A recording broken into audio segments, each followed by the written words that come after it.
سلام زخبركم من استفاتكم من تخاتلتنا عبزز لكم وسلام انتعنا نمنيلكم عبنا لومي تحستونا فيلم تاتن ممزني تاتون عب تحت زبلارستي حدا أقداسي زعباينا حزنا لكم قريبنا زلنا سناي مكتتال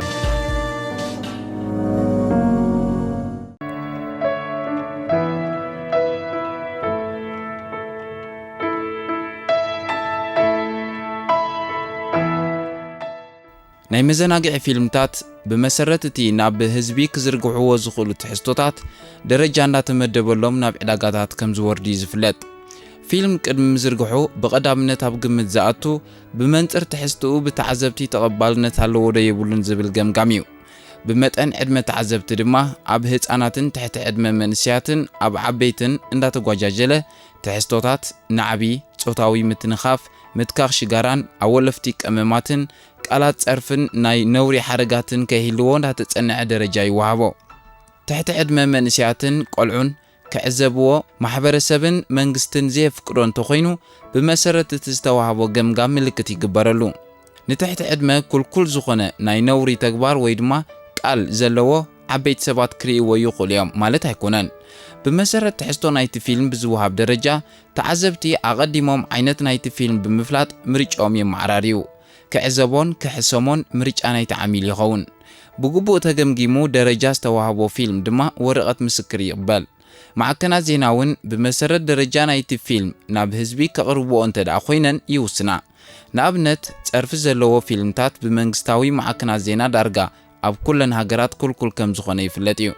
تعرف زلو فيلم وي درفي كك على حزقدد كونتات مزهلو دما اتأسكا فك على ناب إذني هزبي من انتخياتو ناتدمس سيف النوع أب كم بعال أستراليان سنغابورن حيالو كالوت هاجراتن وقعوي منغستاوي أكال قويمو أب استحاتمو فيلم تات درجاتات يوت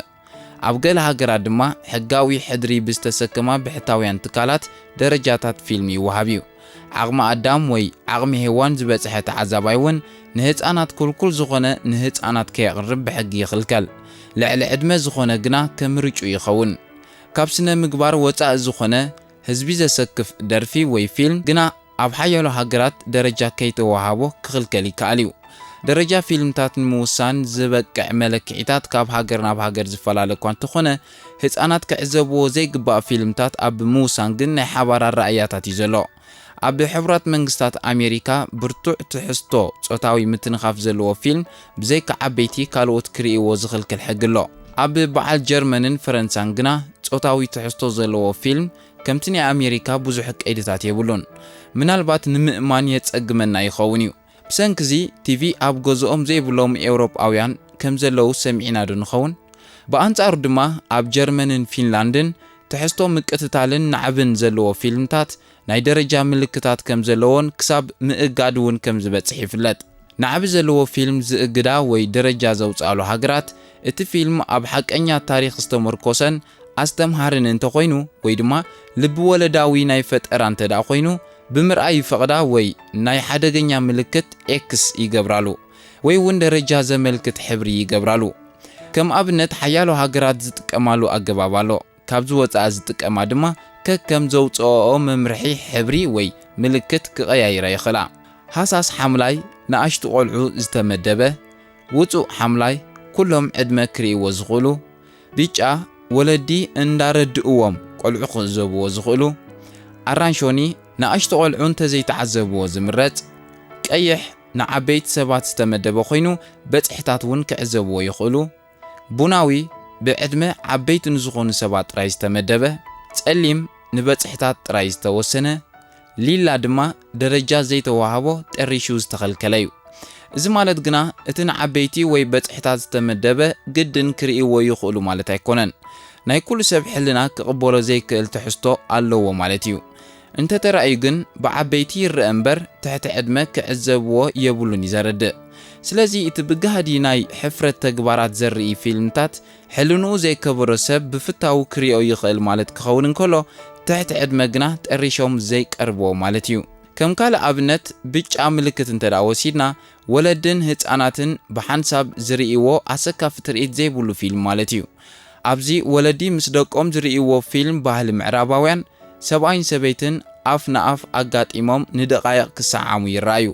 ኣብ ሃገርና ብፍላይ ድማ ኣብ ኣፍሪቃውያን ማእከላይ ምብራቕ ደቡብ ኤስያን ህዝብታት ርሑቕ ምብራቕን እዚ ኣገባብ እዚ ኣይፍቶን እዩ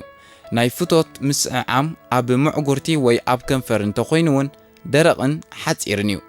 ወለዲ ፊልም ምዕራባውያን ምስ ደቆም እናተዓዘቡን ከለዉ ከምዚ ምስ ዘጋጥም ወለዲ ነቶም ህፃናት ከረድእዎም ይግደዱ ናይ ቻይናውያን ፊልም ድማ ንዓብይ ክበዝሖ ይኽእል እኳ እንተኾነ ናይ ኣፍ ንኣፍ ምስዓዓም ግን የብሉን ናይ ህንዳውያን ፊልምታት ድማ ብዙሕ ጥንቃቐ ዘለዎ ስለ ዝኾነ ገለ ስድራ ቤታት ከም ዝመርፅዎ ይፍለጥ ንሕና ከም መስሓቕ ንሰምዖ ወይ እንስሕቐሉ ፀርፍታት ኣብ ካልእ ማሕበረሰብ ዓለም ኣዝዩ ኩልኩል ከም ዝኾነ እዩ ዝፍለጥ ፀርፊ ቆልዑ ይኹን ዓበይቲ ክሰምዕዎ ከም ዘይብሉ ዝኸልክል ሕግታት ኣብ ሓያሎ ሃገራት ኣለዉ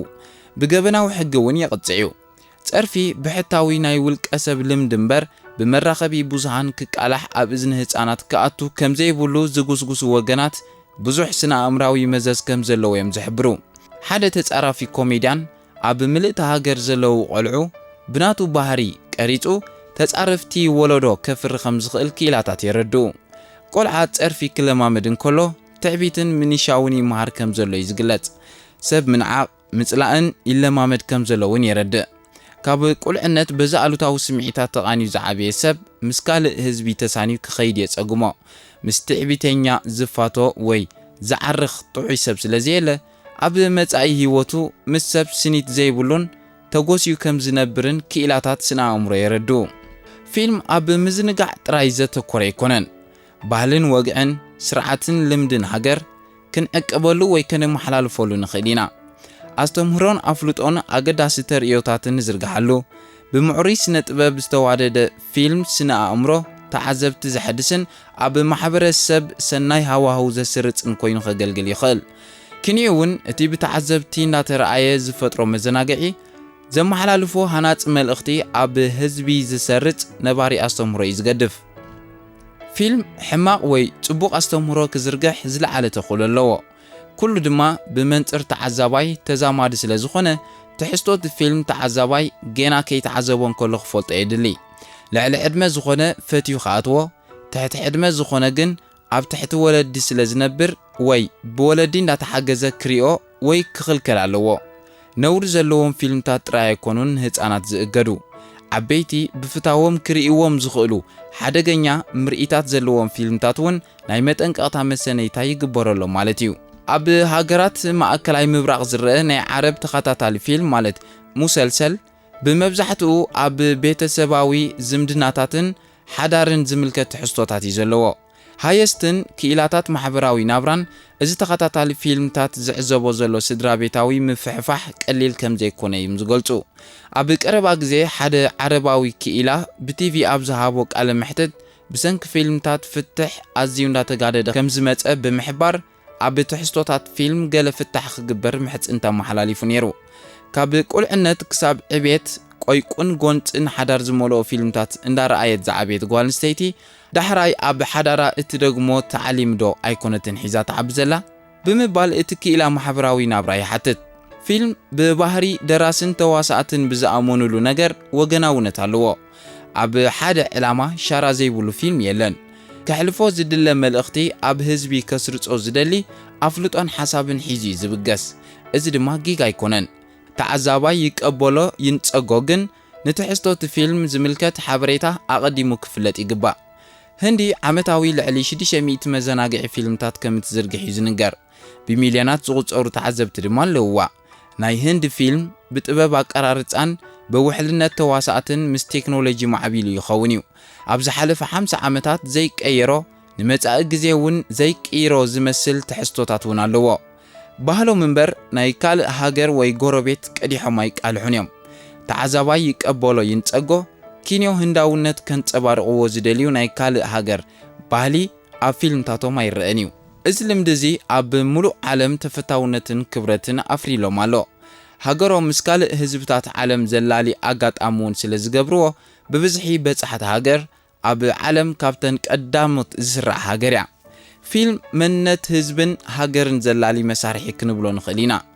ኣብ ምዕራብ ብፍላይ ድማ ኣብ ኣሜሪካ ዝምዕብል ፊልምታት ምስ ንዕዘብ ካብቲ ኣብ ካልኣይ ውግእ ዓለም ንጎስጓስ ዘቃልሕዎ ዝነበሩ ፊልምታት ጅግንነት ዝማዕበለ ናይ ሆሊውድ ፊልምታት ኣብ ውግእን ምቅትታልን ጥራይ ከየተኮረ ካብ ናይ ሮማንስ ክሳብ ዳህሳስ ጠፈር ዘርእዩ ፊልምታት የፍርሎ ሕጂ ማዕቢሉ ብዘሎ ናይ ግራፊክስ ጥበብ ድማ ብዙሕ ናይ ቴክኖሎጂ ምትእትታው ተገይርሉ ከም አቫታር ዝኣመሰሉ ፊልምታት ኣብ ምውፃእ በፂሕሎ ትሕዝቶ ፊልምታት ግን ትንኣስ ትዕበ ብደረጃ ተመዲባ ብምልክት ዝተሰነየት እያ ናብ ዕዳጋ ቅድሚ ምዝርግሖ ብመጠን ዕድመ ሰብ እቲ ፊልም ንመን ይግብኦ ንመን ኣይግብኦን ዝተወሰነ እዩ ነዚ ድማ ኩለን ሃገራት ዓለም ክገብርኦ ዘይክእላሉ ምኽንያት የለን